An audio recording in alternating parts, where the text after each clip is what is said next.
오늘은 NH투자증권의 100세 시대 연구소 김진웅 부소장님을 초대했습니다. 안녕하세요. 네, 안녕하십니까. 네.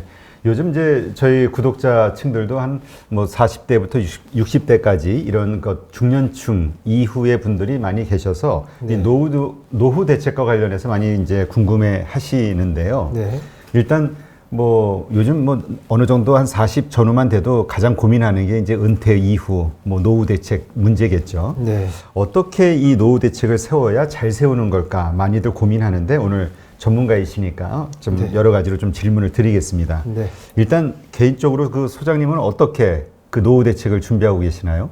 아, 예. 전문가시니까 뭔가 좀 남다를 것 같아서. 아, 네. 이제 뭐 그런 질문을 많이 받긴 합니다만, 그럴 때마다 이제 드는 생각이, 제가 이렇게 말씀드리는 노후 준비 수준이 너무 또 부족하면은, 전문가가 뭐야 또 왜 저래? 이럴 수도 있을 거고요. 네. 또 너무 또 어떤 눈높이에서는 과하게 보이면, 저게 가능한가? 이렇게 생각되실 수도 있을 것 같아서 그 균형점을 좀 찾아서 말씀을 드려야 될 것 같은데, 네. 먼저 그 제 노후 대책 가장 기본적인 원칙 두 가지를 좀 말씀을 드리겠습니다. 그래서 첫 번째 원칙은 이제 일단 노후 자산은 다른 자산과는 철저하게 분리해서 관리를 해야 된다. 그 다음에 두 번째 원칙은 노후 준비는 3층 연금으로 끝낸다. 예, 그 두 가지 원칙을 가지고 저는 그동안 이제 노후 대책을 준비를 해왔고요. 그 다음에 현재 이제 제 노후 생활비 목표는 이제 월 500만 원 정도로 설정을 하고, 이제 국민연금에 가입되어 있는 게 대략 한 200만 원 정도가 예상이 되기 때문에 퇴직연금과 연금저축을 통해서 월 300만 원 정도의 현금 흐름 목표로 노후 자산 관리를 하고 있습니다. 만약에 이제 현재 직장에서 정년까지만 열심히 근무를 한다면 뭐 조금 자평을 하자면 제 노후는 큰 걱정은 없을 거라고 지금 예측을 하고 있습니다. 아, 네. 네. 많은 분들이 좀 부러워하실 것 같은데요. 일단 그 말씀하신 두 가지 처음에 조건 있었지 않습니까? 네. 그게 어떤 걸 얘기하는 건지 조금만 풀어서 설명해 주시죠. 일단은 이제 노후 준비는 기본적으로 장기간 동안 지속적으로 관리해야 되는 부분이 있는데요. 일시적으로 잠깐 준비해서 될 문제가 아니기 때문에 사회생활을 가장 좋은 것은 사회생활을 시작할 때부터 이 자산은 노후용이야 라고 생각을 하고 꾸준하게 관리를 하셔야만 그게 이제 부담 없이 준비가 될 수 있는 부분이 있고요. 그 다음에 이제 그거를 부담 없이 준비하기 위해서 뭔가 제도를 활용을 해야 되는데, 이제 우리나라는 잘 아시다시피 3층 연금 제도가 완비가 돼 있습니다. 3층 연금 제도라는 게 뭘 얘기하는 건가요? 일단은 기본적으로 이제 국민연금 다 대부분의 직장인들이 가입돼 있으시고요. 그 다음에 이제 직장을 다니시는 분들은 이제 퇴직연금에 가입을 대부분 하실 수가 있고요. 그 다음에 세 번째로 본인이 스스로 원해서 이제 개인연금이라는 연금 저축에 가입을 하실 수가 있거든요. 그럼 이제 그 세 가지를 잘 조율을 하면은 보통 희망하시는 노후 준비 수준을 준비하는 데는 크게 문제가 없을 것이기 때문에 이제 철저하게 분리해서 관리를 하되 3층 연금으로 그것을 관리를 하면 된다. 이렇게 정리가 될 수 있을 것 같습니다. 네. 그러니까 정부에서 만들어 놓은 그 여러 가지 이 연금 관련 네. 이 세 가지 뭐라 그러나 제도만 잘 활용하면 충분히 노후는 우리가 잘 준비될 수 있다. 이렇게 보시는 거군요. 네, 그렇습니다. 제가 실제로도 그렇게 해왔고요. 네. 그러면 일단 이 말씀하셨지만 노후라는 거는 언제서부터 준비하는 게 좋을까요? 우리 보통은 젊었을 때는 뭐 나이 드는 나이 들 것 같지가 않잖아요. 그러다 네네. 보면 그냥 그때그때 생활을 즐기다가 좀 나이 들면서 아이 생기고 뭐 이러면서 하는 신경을 쓰게 되죠, 보통은. 네.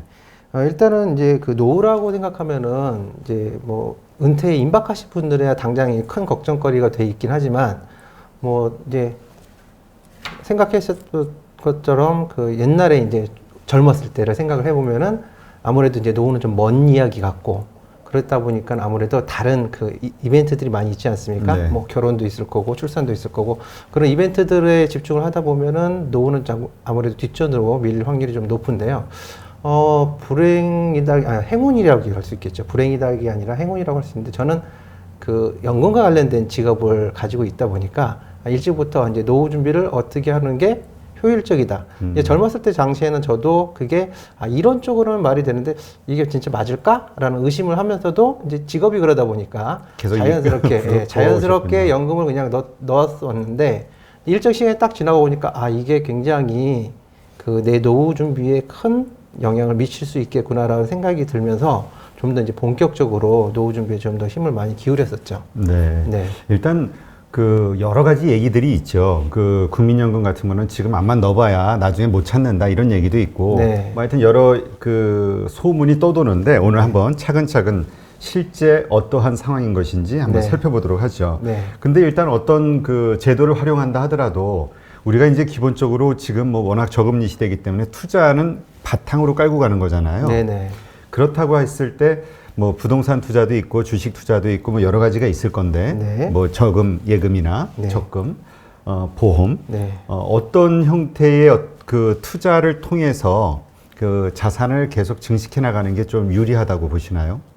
일단은 이제 워낙 저금리 상황이 지금 이제 상당 기간 지속되어 오다 보니까 이제 과거에 어떻게 보면 이제 저희 뭐 부모님 세대 정도나 저희 조금 더 저희보다 조금 인터를 일찍 하신 선배님 세대들 정도는 그 어떻게 보면 열심히 직장을 다니면서 열심히 저축만 해도 어느 정도 일정 수준의 노후 준비나 자산을 형성할 수 있는 기회가 많이 있었는데 요즘 같은 상황에서 이제 사회생활을 시작하는 젊은 20, 30대층이나 뭐 40대들도 사실은 그렇게 기회가 많이 없었다고 생각이 됩니다.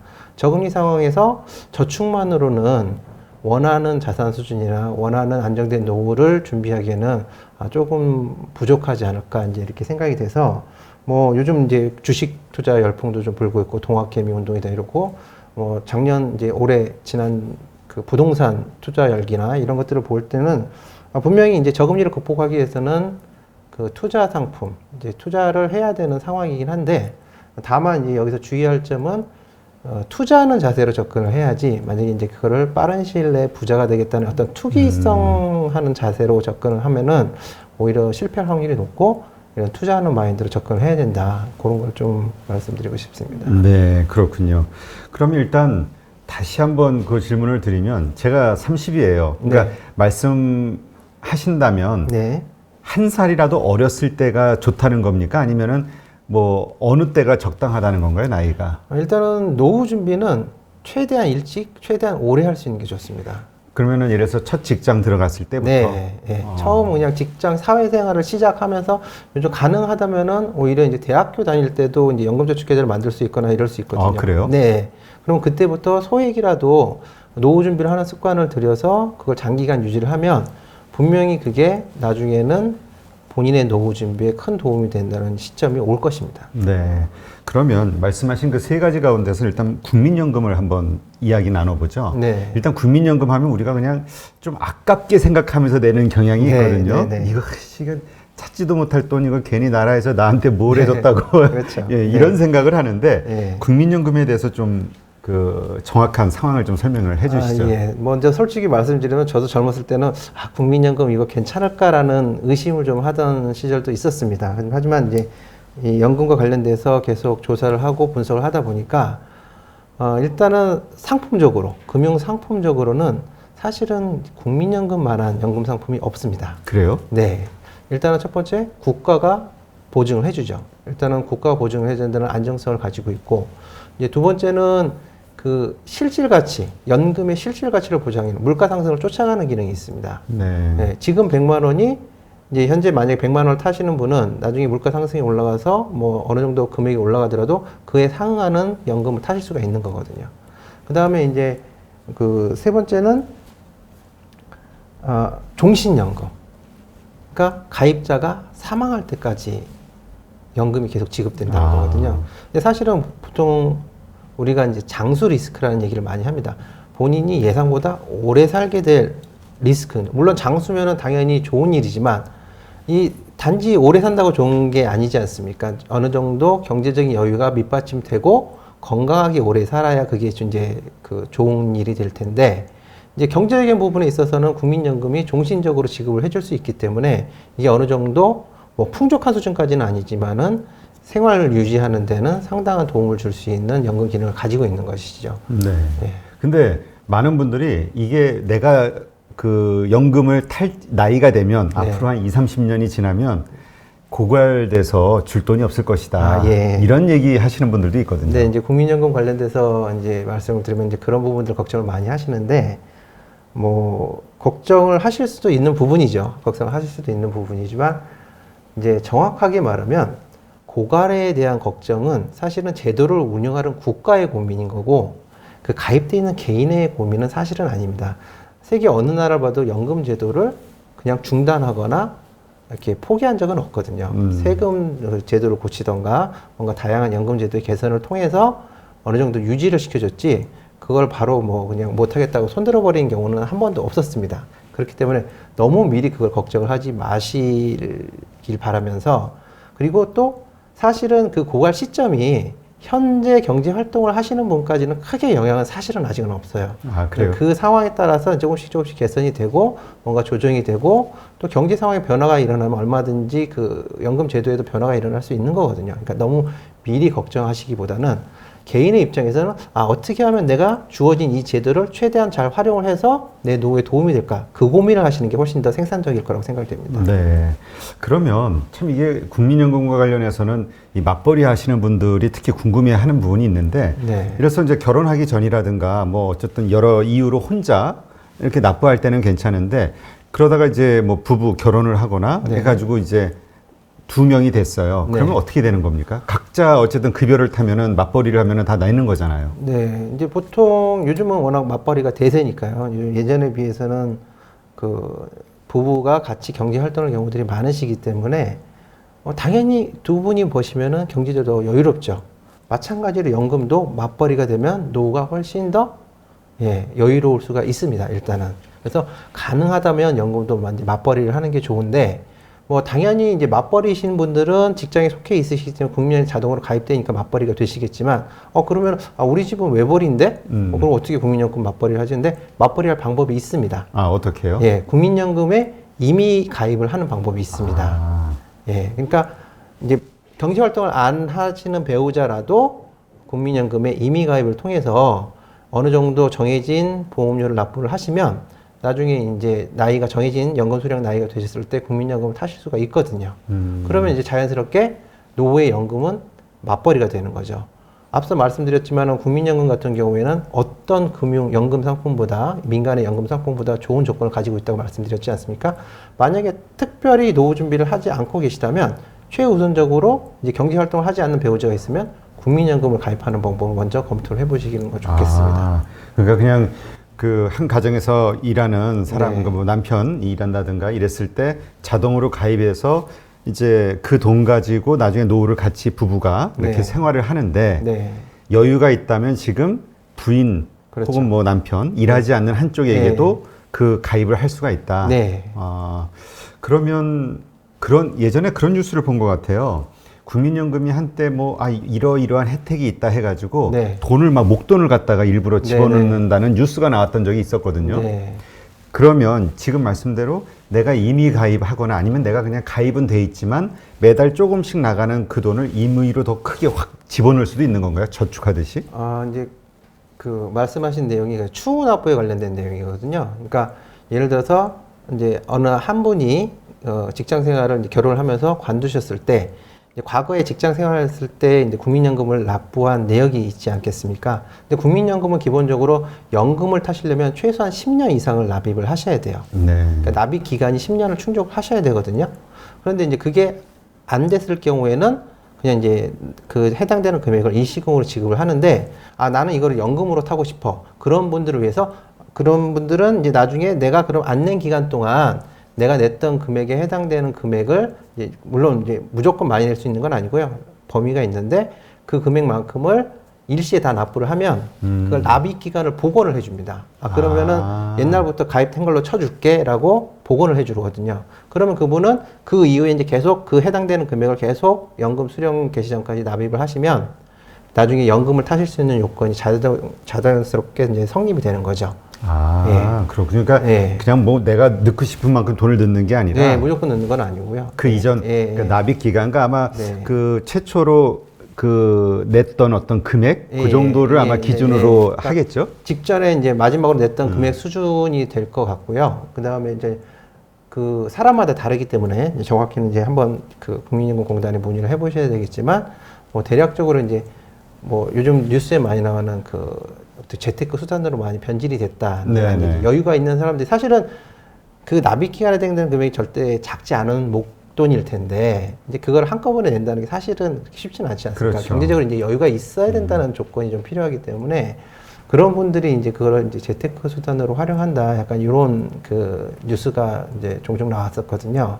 그래서 이제 그거를 이제 무조건 다 해주는 게 아니고 일정 범위 내에서만 인정을 해주겠다라고 해서 지금 이제 그거를 조정을 하려고 제도적으로 손을 보려고 할 예정이라서 혹시 만약에 이제 그거에 대한 고민이 있으신 분들은 예, 최대한 유리한 조건을 활용하시려면은 올해 안에 예, 그것도 한번, 이제 구멍이 막히는군요. 예, 그렇죠. 그것도 이제 무조건 되는 게 아니라 최대 10년까지인가로 지금 아, 검토하는 10년. 것 같더라고요. 그 납입 기간 인정을.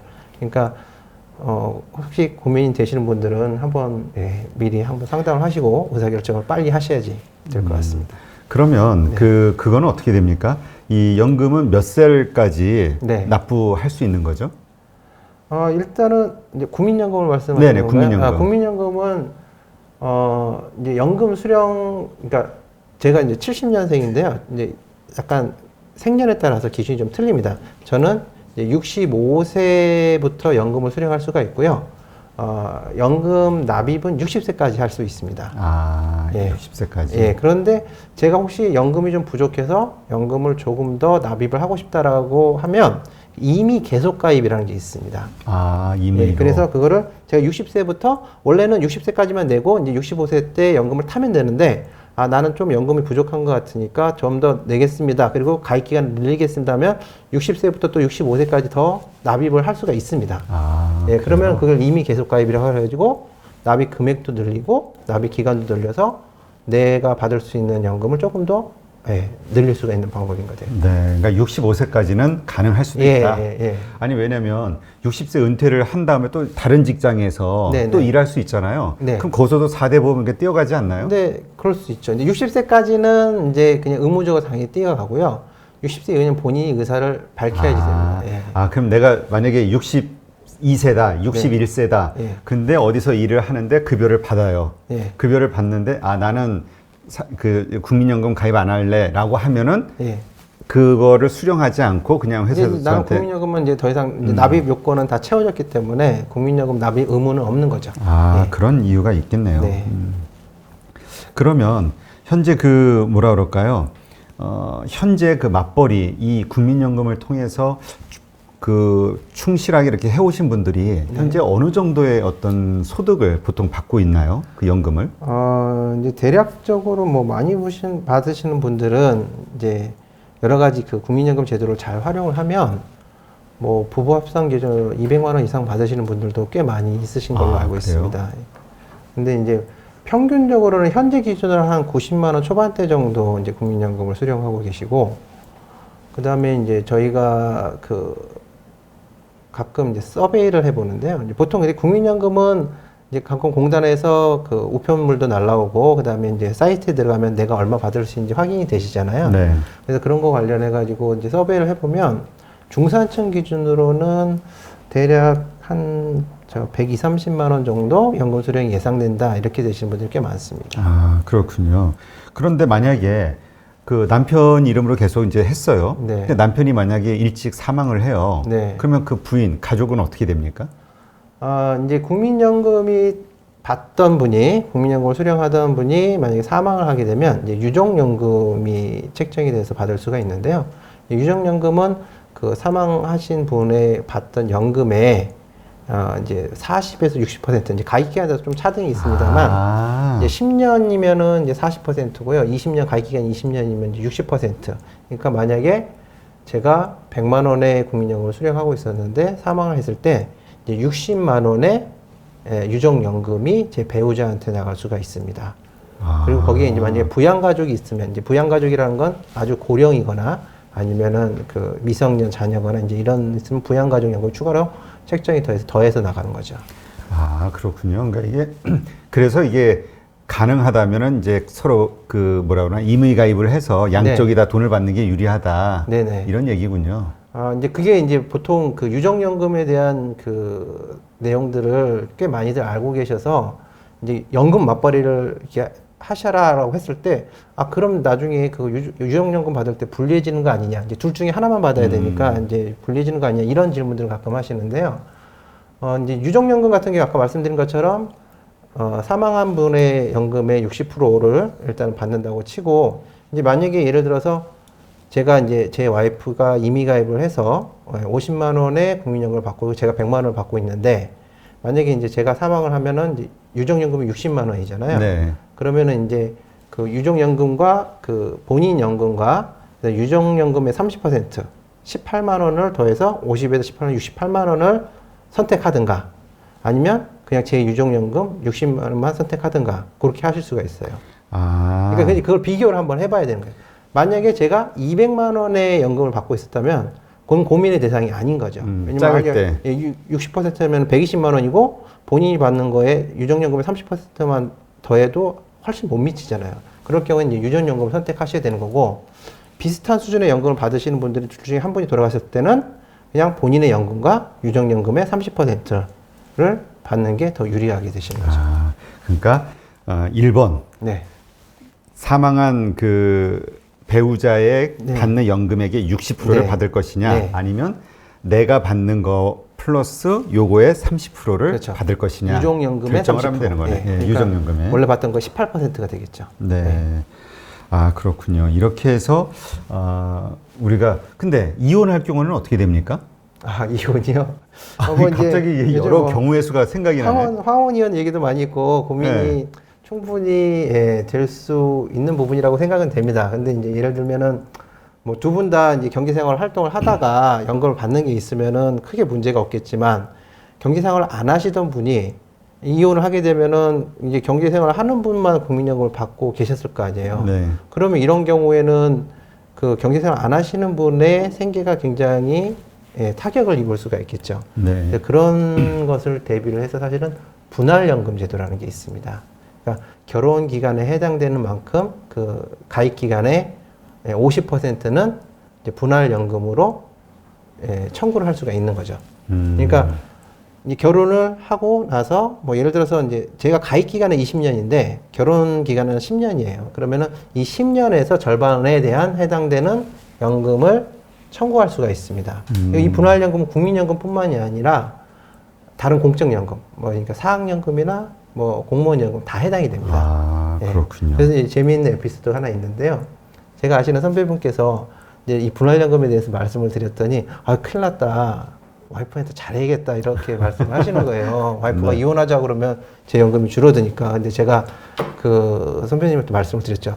선배님은 걱정 안 하셔도 될 것 같습니다. 그러니까 왜 그러냐. 그러니까 선배님의 그러니까 와이프분, 사모님께서 선생님이셨거든요. 아. 예, 선배님보다 더 많은 연금을 타실 수가 있는 거예요. 근데 분할연금은 남녀가 모두 신청할 수 있거든요. 아. 그러니까 사실은 썸해가지고 반반 나누면은 사실은 선배님이 유리하셨던 거죠, 사실은. 그래서 선배님은 오히려 더 유리하신 거예요. 그래서 그런 에피소드가 있었습니다. 아, 그러니까 이제 맞벌이일 경우에는 네, 서로가 서로. 그럼 만약에 서로가 합의해서 우리 서로 신청하지 말자 이러면 또 안 할 수도 안 있고. 할 수도 있죠. 네, 네. 만약에 하고 싶을 때는 그렇게 신청하면 되는 거고. 네. 그러면 우리가 일단 연금 하면은 그 불안하다는 어떤 그런 요소도 있지만, 또 어떤 분들은 내가 낸 돈의 몇 배를 받을 수 있어 이런 얘기도 가끔 하잖아요. 네. 보통 그런 데이터 나온 게 있나요? 내가 낸 원금의 어느 정도 이상을 받을 수 있다? 아, 근데 그게 워낙 경우의 수가 많아서. 그렇죠. 얼마나 내가 오래 사냐에 따라 틀리니까. 몇 배에 이렇게 배수로 환산하기는 조금 어려울 것 같고요. 이제 국민연금 제도 같은 경우는 이제 소득 재분배 기능이 있기 때문에 적게 낸 사람과 많이 낸 사람의 그러니까 이제 수익률이라고 할 수 있죠. 수익률이 틀립니다. 그러니까 예를 들면 적게 낸 사람은 내가 낸 돈이 1,000만 원이지만 연금으로 2,000만 원을 타갈 수 있다면, 뭐 많이 내신 분들은 2,000만 원을 냈지만 4,000만 원을 타가는 게 아니라 뭐 3,000만 원만 타가든가 뭐 3,500만 원 타가 이런 구조로 돼 있거든요. 이제 소득 재분배 기능이 있기 때문에 이제 그 가입한 인별로 비교는 사실은 안 되고, 그다음에 이제 내가 가진 조건으로 어떻게 더 연금을 많이 받을 수 있냐, 이제 그 고민을 할 때는 많이 내는 것보다는 가입 기간을 길게 가는 게 더 중요합니다. 그러니까 10만 원씩 20년을 내는 것, 그러니까 10만 원씩 20년을 내는 게 20만 원씩 10년 낸 것보다 훨씬 더 많이 받으실 수가 있어요. 네. 예, 그러니까 국민연금 같은 경우에는 적게 내도 오래 가입하는 게 훨씬 유리하다. 그래서 앞서도 말씀드렸지만 노후 준비는 일찍 오래 할수록 그것도 성립이 되는 거죠. 제가 막판에 예를 들어서 한 20년 동안은 뭐 한 월급을 한 150만 원씩 받았어요. 거기에 네네, 대해서 이렇게 네. 했는데 그 다음에는 갑자기 한 500만 원, 1000만 원씩 받았어요. 그럼 그 다음에는 많이 뛰지 않습니까? 네네. 한 10년을 마지막 10년은 그렇게 네. 많이 뛰었다고 하면 네. 5년이나 10년. 네. 그래서 액수는 커졌지만 그러니까 이런 거죠. 액수가 큰 만큼 많이 받을 것이냐 아니면은 오래돼야 더 많이 받을 것이냐 이거에 대한 궁금증인데 네. 오래될수록 더 낫다. 그러니까 같은 동일한 금액이라면 짧은 기간 내는 것보다는 긴 기간 내는 게 훨씬 더 유리하다는 거죠. 네. 이게 참, 하여튼 이거 뭐 어떤 정확한 케이스를 놓고 계산을 해봐야 답이 나올 것 같네요. 네, 그렇죠. 네. 하여튼, 근데 말씀 들어보면 어쨌든 국민연금은 가장 우리가 기본적인, 네. 예, 가장 기본적인 어떤 소득의 1번 순서로 네. 이해하면 되겠네요. 그러니까 사실상 국민연금 제도가 이제 우리나라 전반적인 국민들의 노후 준비에 기여하는 부분이 꽤 큽니다. 만약에 국민연금마저 없었다면 어떻게 보면 이제 저가 이쪽 업계에 일하는 사람 입장에서는 정말 평균적인 노후 준비가 걱정이 될 뻔한 상황인데 그래도 국민연금이 있기 때문에 최소한의 어떤 안전장치는 돼 있다라고 생각이 되는 거죠. 네. 이게 혹시 일시 수령? 뭐 이런 게 네네. 가능한가요? 국민연금도? 일시 수령은 특정 사유가 돼야지만 되는 거고요. 그리고 아까 가입 기간을 충족 못했을 때 어쩔 수 없는 경우는 되고 기본적으로 다 연금으로만 수령할 수 있습니다. 그러니까 제가 한 8년, 9년 됐다? 네, 그런 그러면 경우에는 그거는- 일시금으로 정산이 되겠죠. 네, 그렇군요. 그럼 거기다 이자 붙여가지고 원금에? 뭐 이제 그게 산출되는 방식이 있겠지만 뭐 그거와 비교해 봤을 때 제가 볼 땐 무조건 나머지 1년을 어떻게든 채워서 그게 더 이익이다. 예, 연금으로 타시는 게 뭐 진짜 네. 1년 안에 사망하실 게 아니라면 종신연금이기 때문에 예. 근데 진짜 연금 들면은 네. 억울해서라도 오래 살아야 될 것 같아요. 네, 연금은 오래 살수록 예, 받는 사람이 유리한 구조입니다. 네, 알겠습니다.